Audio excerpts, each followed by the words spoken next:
moving on to Transformers 1. My dream came true.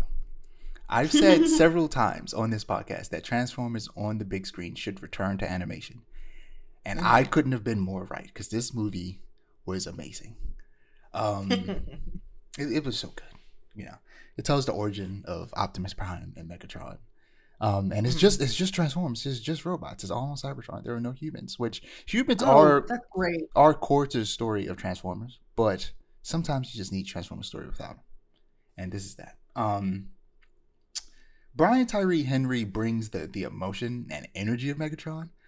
But for the longest time, the voice didn't fully fit for me. But after viewing it a second time, he has grown on me.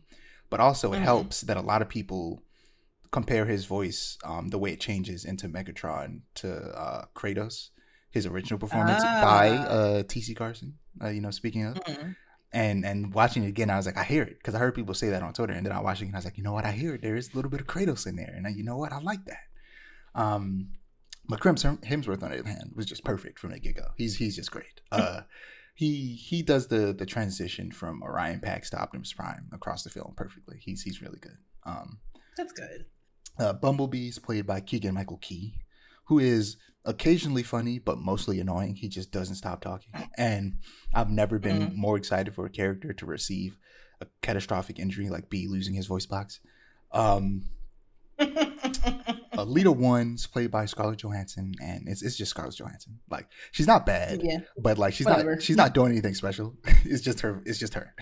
And I didn't pick it up on my first watch, but there is an undertone of bodily autonomy in the themes of the movie, which is kind of surprising coming from a Transformers movie. But it is called Transformers,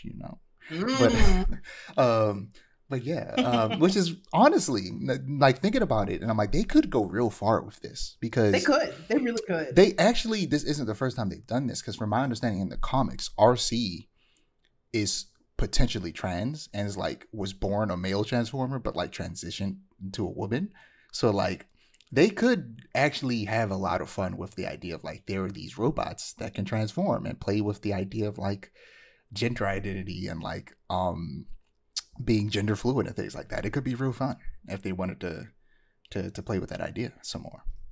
But I won't necessarily spoil exactly how they cover bodily autonomy, because it's like a big part of the story. But like, it's fun. The trailers did this movie so dirty, because the trailers make it look like it's a pure kids film, when it's actually a very deep and like contemplative origin story for the leaders of the Autobots and Decepticons. And the fact that they're all robots means that they can make it violent in a way that would be really uncomfortable if they weren't robots. Right. A character at some point gets ripped in half. Like, it's insane. They also made the origins of like the names of the Autobots and Decepticons less goofy, which is interesting. Like, they gave it like an actual origin that makes you go, oh, that makes sense.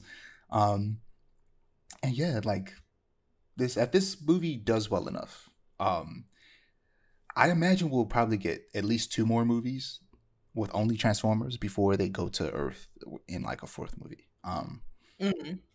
Like, the next movie will probably be, there's this other threat in the world called the Quintessons, that I assume the second movie is going to be the Autobots and Decepticons will have to put aside their differences to defeat the Quintessons.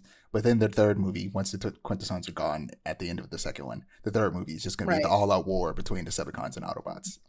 And then after that, they end up going to Earth. So yeah, it's a good movie. I'm excited for more. I need more. Transformers on. You should see it. You should watch it. It's real good. I think I might.